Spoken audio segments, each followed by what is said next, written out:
आखिर ऐसा क्या हुआ कि एआई के गॉडफादर को ऐसी डरा देने वाली भविष्यवाणी करनी? किस तरह के खतरे की तरफ हम बढ़ रहे हैं कि जब एआई हमारी लाइफ को आसान बना रहा है तो आखिर इस डर की वजह क्या है? एआई के गॉडफादर जिन्होंने एआई को बनाया, आखिर उनके मन में ये डर किस बात को लेकर आया? इस एआई ने अचानक इंजीनियर से कुछ ऐसा कहा जिससे पूरा विज्ञान जगत सकते में आ गया। एआई बोला, मुझे तो पूरी दुनिया दहशत में आ जाएगी। लेकिन असली डर यह है कि हम खुद ही ऐसे एलियन पैदा कर रहे हैं। मानना है कि अगर दुनिया की सरकारें अभी एकजुट होकर रिसर्च और कंट्रोल के कदम नहीं उठाती तो कल को क्या सच में एलियन हमारे बीच आ चुके हैं? यह दावा है कि इन्हें हमने खुद पैदा किया है। ये कोई फिल्म की लाइन नहीं है बल्कि हकीकत है। और ये चेतावनी वही इंसान दे रहा है जिसने दुनिया को आर्टिफिशियल इंटेलिजेंस यानी एआई का तोहफा दिया। सर जेफरी हिंटन, जिन्हें लोग एआई का गॉडफादर भी कहते हैं, लेकिन आज वही गॉडफादर कह रहा है कि उनका बनाया हुआ बच्चा एक दिन इंसानियत को निगल सकता है। हिंटन का कहना है कि मौजूदा एआई सिस्टम को मशीन नहीं बल्कि एआई समझना चाहिए, क्योंकि ये इंसानों से भी ज्यादा चालाक और ज्यादा समझदार और ज्यादा खतरनाक हो सकते हैं। फर्क सिर्फ इतना है कि ये किसी और ग्रह से नहीं आए बल्कि इन्हें खुद अपनी लैब में हमने बनाया है। आखिर ऐसा क्या हुआ कि एआई के गॉडफादर को ऐसी डरा देने वाली भविष्यवाणी करनी थी? क्या आज ही हमें अपने फोन और जिंदगी से एआई को निकाल देना होगा या फिर अब बहुत देर हो चुकी है?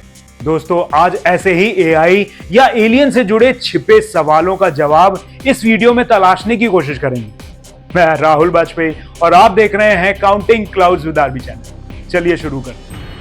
किस तरह के खतरे की तरफ हम बढ़ रहे हैं? किस तरह के खतरे की तरफ हम और हमारे बच्चे यानी आने वाली पीढ़ी बढ़ रही है, इस पर बात करेंगे। लेकिन उससे पहले इस खतरे की तरफ सबका ध्यान खींचने वाले जेफरी हिंटन के बारे में कुछ जान लेते हैं। जेफरी हिंटन को गॉडफादर ऑफ एआई कहा जाता है क्योंकि इन्होंने आर्टिफिशियल इंटेलिजेंस, खासकर डीप लर्निंग और न्यूरल नेटवर्क्स को हकीकत में तब्दील किया। 1980 के दशक में जब ज्यादातर वैज्ञानिकों ने न्यूरल नेटवर्क्स को बेकार मान लिया, तब हिंटन ने इस थॉट को आगे बढ़ाया। उनका मानना था कि इंसानी दिमाग जिस तरह न्यूरॉन्स के जरिए सीखता है, उसी तरह कंप्यूटर को भी सिखाया जा सकता है। 1986 में हिंटन ने बैक प्रोपगेशन एल्गोरिथम पर काम किया, जिसने मशीनों को डेटा सीखने और खुद को सुधारने की क्षमता दी। ये एआई के लिए एक क्रांतिकारी स्टेप था। 2000 के दशक में उन्होंने डीप लर्निंग मॉडल्स को विकसित किया और 2012 में अपने कुछ स्टूडेंट्स के साथ मिलकर इमेजिनेट कंपटीशन को जीता। इस सक्सेस ने दुनिया को दिखाया कि डीप न्यूरल नेटवर्क्स और इमेज रिकग्निशन प्रोसेसिंग में इंसानों जैसी क्षमता को हासिल किया जा सकता है। 2018 में उन्हें ट्यूरिंग अवार्ड मिला, जिसे कंप्यूटर साइंस का नोबेल भी कहा जाता है। हिंटन ने गूगल में 2013 से 2023 तक काम किया और इस दौरान उन्होंने मशीन लर्निंग और न्यूरल नेटवर्क जैसी अहम तकनीकों पर काम किया। मई 2023 में उन्होंने गूगल से इस्तीफा दे दिया ताकि वो बिना किसी कॉर्पोरेट दबाव के एआई के खतरों और इसके भविष्य पर आने वाले जोखिमों के बारे में खुलकर बोल सकें। उनके रिसर्च ने गूगल, माइक्रोसॉफ्ट और फेसबुक जैसी टेक कंपनियों को इंकरेज किया, जिससे आज की एआई रिवॉल्यूशन की नींव रखी गई। Chat box, voice assistance, medical imaging जैसी फील्ड्स में एआई की ताकत हिंटन की खोजों का ही नतीजा है। इस तरह जेफरी हिंटन ने न केवल एआई को खोजा बल्कि उसे भविष्य की सबसे बड़ी टेक्नोलॉजी बनने का रास्ता भी दिखाया। अब अपने सवाल पर आगे बढ़ते हैं कि जब एआई हमारी लाइफ को आसान बना रहा है तो आखिर इस डर की वजह क्या है? एआई के गॉडफादर जिन्होंने एआई को बनाया, आखिर उनके मन में यह डर किस बात को लेकर आया? परमाणु हथियारों का खतरा।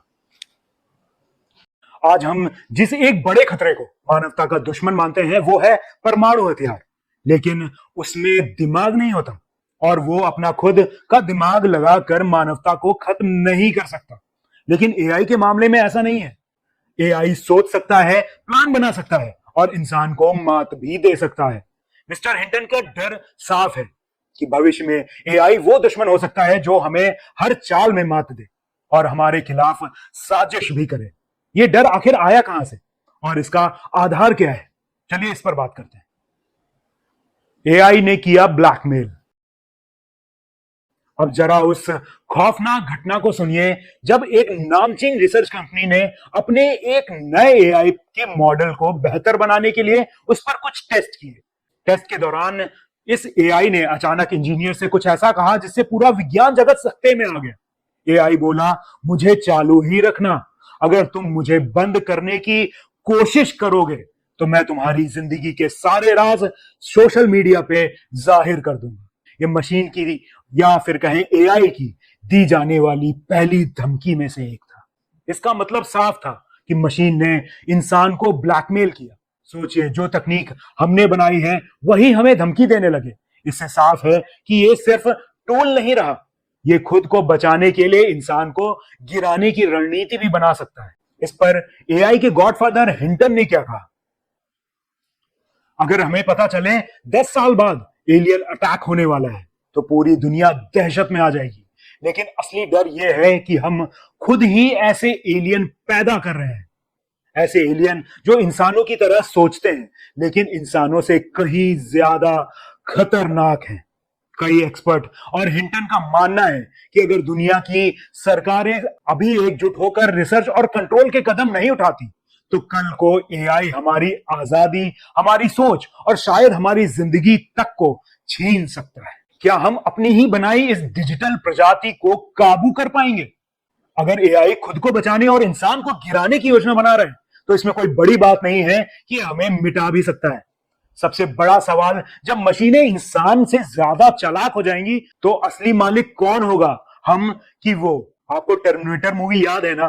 क्या इंसान बना मशीन यही होने वाला है भविष्य की लड़ाई का चेहरा? और क्या हम सच में अपने ही दुश्मन को पैदा कर रहे हैं, हर दिन और ज्यादा उन्नत और उसे और ज्यादा ताकत देने में लगे हुए हैं? आप क्या सोचते हैं इस बारे में? अपनी राय कमेंट करके हमें जरूर बताइएगा और देखते रहिए counting clouds with RB channel, क्योंकि यहीं पर मिलती है सच्चाई, वो भी बिना किसी लाग लपेट के। जय हिंद।